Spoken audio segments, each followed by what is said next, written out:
হয়তো এখনো ইলিয়াস আলীর পরিবার আশা করে কোনো এক সকালবেলায় অথবা কোনো এক রাতে ইলিয়াস আলী ফিরে আসবে। বিএনপির একজন কেন্দ্রীয় নেতা সালাউদ্দিন সাহেব যেমন হঠাৎ করে ভারতে তাকে দেখা গিয়েছিল শিলংয়ে, হয়তো এরকম কোন এক জায়গায় ইলিয়াস আলীকে দেখা যাবে। এমন সুপ্ত বাসনা আসলেই হয়তো বা পরিবারের প্রত্যেকটা সদস্যের অন্তরে কাজ করে। কিন্তু গতকালকে আমার দেশ পত্রিকায় যে প্রতিবেদনটি ছাপানো হয়েছে,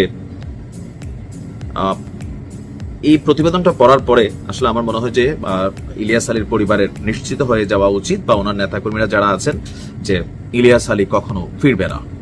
যখন আমরা ইলিয়াস আলীর কথা বলছি অন্তরটা নরম হচ্ছে, ঠিক বিপরীত দিকেই আমাদের সেনাবাহিনীর একজন সাবেক বরখাস্ত কর্মকর্তা, আওয়ামী লীগ শাসনামলে যিনি টাকার বিনিময়ে এই যে মহান একটা পেশা, সেটাকে তিনি রাজনৈতিকভাবে, তারপর হচ্ছে সরকারের কাছে আজ্ঞাবহ হওয়ার জন্য বিভিন্নভাবে টাকা কামানোর জন্য বলেন, পৈশাচিক খুশির জন্য বলেন, এমন একটা জায়গায় নিয়ে গেছেন যে আসলে তার উদাহরণ শুধু সে নিজেই হতে পারে। কথা বলছি জিয়াউল আহসানের কথা।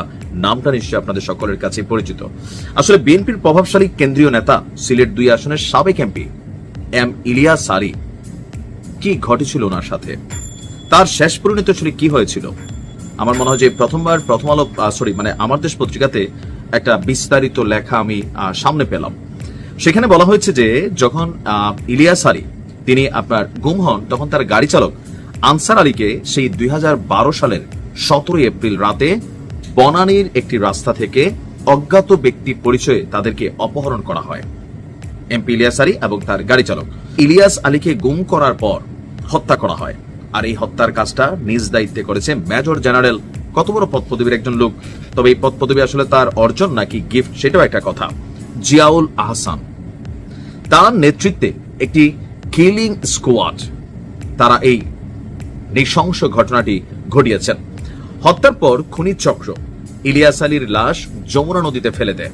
এই চাঞ্চল্যকর গুম এবং হত্যার নির্দেশদাতা ছিলেন, নাম এসেছে তৎকালীন প্রধানমন্ত্রী শেখ হাসিনা। এখন শেখ হাসিনা আসলে কেন ইলিয়াস আলীকে এই ধরনের ঘটনার শিকার করাবেন?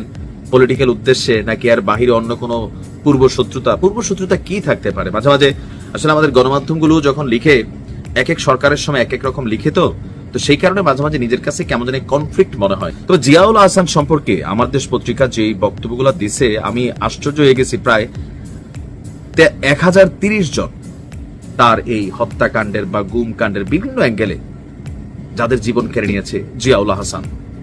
আয়নাঘর থেকে শুরু করে গেল এই লম্বা সময়ের মধ্যে তার যে সময়কালটা এখানে উল্লেখ করা হয়েছে আমার দেশ পত্রিকাতে, আপনার 2011 থেকে 15 পর্যন্ত কমলাপুর থেকে টঙ্গী এলাকাতে ট্রেনে কাটা যত অজ্ঞাত পরিচয়ের লাশ পাওয়া যেত, তার সবই জিয়াউল হাসানের খুন করা। বেশিরভাগ খুন করা হয়েছে বুড়িগঙ্গা এবং শীতলক্ষা নদীতে। একটি নির্দিষ্ট নৌকাও নাকি ছিল, সেই নৌকায় করে জম টুপি পরা ব্যক্তিদের মাঝ নদীতে গিয়ে টুপি খুলতেন, চোখ বাঁধা অবস্থায় থাকত, মাথার একেবারে কাছে অস্ত্র উঁচিয়ে গুলি করত, ফিনকে দিয়ে রক্ত ও মগজ এসে পড়ত জিয়াউল হাসানের হাতে। তখন নাকি জিয়াউল উল্লাস করত। নিচে এবং উপরে সিমেন্ট ভর্তি বস্তার সঙ্গে আপনার বেঁধে বুড়িগঙ্গায় ফেলে দিতেন, যাতে লাশ পানির নিচে তলিয়ে যায়। হতভাগ্য বিএনপি নেতা ইলিয়াস আলীর শেষ পরিণতিও ঘটে জিয়াউলের হাতে। এরকম মানে গায়ের পশম দাঁড়ায় যায়। এখন কখনো এরা দেশে আসলে আসলে কি এদের শাস্তি হবে, নাকি তখন আবার সরকারের তখন বলবে যে এদেরকে নিয়ে অপপ্রচার, মিথ্যা, তৎকালীন গণমাধ্যম, ইউনূস সরকার এগুলা করছে সেগুলা করছে। কারণ বাংলাদেশে তো এটা হয় যে এক সরকারের সময় একজন ফাঁসির আসামি আরেকজনের সময় মুক্ত হয়ে যায় না, আমরা এখন দেখছি না? তো তখন যে প্রতিবেদনগুলো আসছিল এগুলো সব ভুয়া, এরকম তো লেখা আসতো। এখন বিএনপি আগামী দিনে ক্ষমতায় আসবে, অনেক মুক্তি পেয়ে যাচ্ছে। এই যে রায়হান হত্যার আসামি আকবর এসআই, সে ভারত পালাই গেছে, এরকম বহুজনে মুক্তি পেয়ে যাচ্ছে। বলা হচ্ছে এগুলা উদ্দেশ্য প্রণোদিত মামলা ছিল। মানে মাঝে মাঝে গণমাধ্যমের প্রতিও আসলে বিশ্বাস নাই আর এখন, বুঝছেন? তারপরে বিশ্বাস করতে চাই। এরকম মাফিয়া লেভেলের যারা মার্ডারার, এদের আসলে দৃষ্টান্তমূলক শাস্তি এই দেশের জমিনে হওয়া উচিত। আর স্ব বাহিনীগুলোর উচিত যে একটা সুষ্ঠু তদন্ত করে এদের ব্যাপারে, যে সরকার পরিবর্তন হতে পারে কিন্তু এই মানুষগুলোর ব্যাপারে কোনো ক্ষমা করার সুযোগ নাই। আমার এখনো ইনু সাহেবের কথা মনে হয়। মানে 75-এর 15 আগস্ট পরবর্তী সময় শুনছিলাম আর কি, ইনু সাহেব তারা নাকি ট্যাঙ্কের উপর এটা এরকম ডান্স করতেছিল বঙ্গবন্ধু শেখ মুজিবুর রহমানের মৃত্যুতে। তো শেখ হাসিনা যখন এনুরে আপনার ওনারে যখন আইনা মন্ত্রী বানাই দিল, তখন আমার কাছে মনে হলো যে মানে কেমন একটা মানুষ, বাপের মৃত্যুর পর যে লোকটা সেলিব্রেশন করছে তারে এই জায়গাটা তাই না বসাই দিল। তো পরে বুঝলাম একটা গল্প শোনার পরে যে একটা বাঘেরে বান্দর বানাইয়া ধরেন খাঁচার মধ্যে পুরাইয়া আশেপাশে নাচানোর মধ্যে যে মজা, এটা আসলে যে ওই মানে ঘটনাটা ঘটায় এই মজাটা অন্য কেউ পায় না, তিনি শুধু পায় যে হ্যাঁ দেখো আজকে তুমি বাঘ কিন্তু তোমার নখ নাই, তোমার কেশর নাই, তোমার দাঁত নাই, হ্যাঁ তোমার জিব্বা কাটটা ছোট করে দেওয়া হয়েছে, বিড়ালের সাথেও পারবে না। অনেকটা এরকমই উইথ ডিউ রেসপেক্ট আমাদের বর্তমান বাংলাদেশের যিনি রাষ্ট্রপতি আছেন মাইন্ডকের চিপায় আছেন। তবে মোটামুটি 1 বছর এক ধরনের ঝামেলা থেকে বাইচে আছেন বিএনপির একটা শক্ত সাপোর্টিং এর কারণে। গেল কয়েকদিন আগেও তিনি সরকারকে নিয়ে, আওয়ামী লীগ সরকারকে নিয়ে অনেক সুন্দর করা একটা বক্তব্য দিয়েছিলেন, কিন্তু এরপরেও কোথাও না কোথাও আজকে যে ঘটনা ঘটছে যে বিদেশে, দেশে তো নাই এখন আর, বিদেশে বাংলাদেশের যত কূটনৈতিক মিশন আছে, কনসুলেট আছে, কূটনীতিকদের অফিস আছে, বাসভবন আছে, এই সকল কিছু থেকে রাষ্ট্রপতি মোহাম্মদ শাহাবুদ্দিনের ছবি সরানোর নির্দেশ দিয়েছে পররাষ্ট্র মন্ত্রণালয়। বিরাট সিদ্ধান্ত নিছে। তো ভাই এই সিদ্ধান্ত যদি নিতেন, গুনা গুনা হাতে আছে আর 3 মাস, তো মানে এখন কেন এই সিদ্ধান্ত নেওয়া হলো? যাই হোক, দেরিতে হইলেও নিছে। আর অঞ্চল ভিত্তিক কয়েকজন রাষ্ট্রদূত হাই কমিশনারকে টেলিফোন নির্দেশনার কথা জানানো হয়েছে।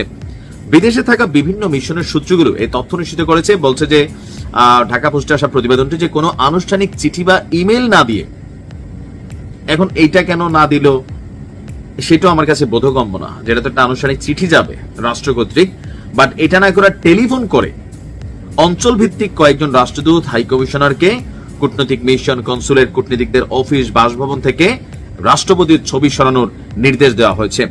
মন্ত্রণালয়ের এই নির্দেশনার তথ্য দায়িত্বপ্রাপ্ত দূতদের অন্যান্য মিশনে জানিয়ে দিতে বলা হয়েছে।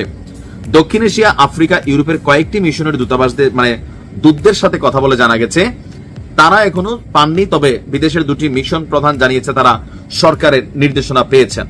নাম না প্রকাশ করার শর্তে একজন কূটনীতিক বলছে ঢাকা থেকে কূটনৈতিক মিশন এবং যে বক্তব্যগুলো দিলাম যে তাদের ছবি সরানোর নির্দেশনা দেওয়া হয়েছে, এটি আনুষ্ঠানিক চিঠি বা ইমেইলের মাধ্যমে জানানো হয়নি। পররাষ্ট্র মন্ত্রণালয় থেকে টেলিফোনে সরকারের এই নির্দেশনার কথা আপনার কয়েকজন দূতকে জানানো হয়েছে, তারা অন্যান্য মিশনে জানাচ্ছেন। একই সঙ্গে ছবি সরানোর বিষয়টিও বাংলাদেশ থেকে তারা সরাসরি তদারকি করছেন।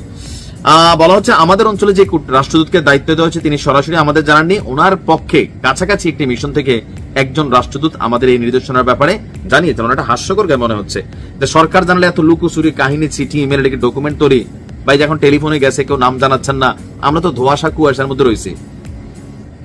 এখন এটার কি মানে কোন রকম আইনি ব্যত্যয় ঘটে যে একজন রাষ্ট্রপতি যিনি রানিং আছেন তার ছবি সরিয়ে দেওয়ার মধ্যে দিয়ে? সম্ভবত এটার কারণে বিদেশি কূটনীতিকদের কাছে কোনো ঝামেলা কিছু তো একটা আছে যার কারণে সরকারি লুকোচুরিটা করতেছে। তবে রাষ্ট্রপতির নখ তো বহুত আগেই তুলে ফেলা হয়েছে, তারপর ধরেন দাঁতও তুলে ফেলা হয়েছে না, মানে ওই যে বাঘের গল্পের সাথে সিমিলার। আবার একটা কাইটা নিয়ে কেউ ভিডিও বানাই দিয়েন না। তো এই জায়গাটা যেটা ছিল যে গল্পের প্রথম অংশে এত বড় পাওয়ারফুল একজন মানুষকে এই সরকার বহিষ্কার কথা ছিল, কিন্তু বহিষ্কার না করা, এই যে ধরেন একের পর এক ক্ষমতা, এখন শুধু মানে রাষ্ট্রপতি ভবনে ঘুমানো ছাড়া, খাওয়া ছাড়া, আমার মনে হয় যে এই লোক দিয়া রাষ্ট্রের কোনো কাজ হচ্ছে, বেতন ভাতা যাচ্ছে আর কি, প্রটোকল সহ। তবে রাষ্ট্র চলতে গেলে লাগে, মানুষটা লাগে, সেই জন্য রাখা হয়েছে আর কি।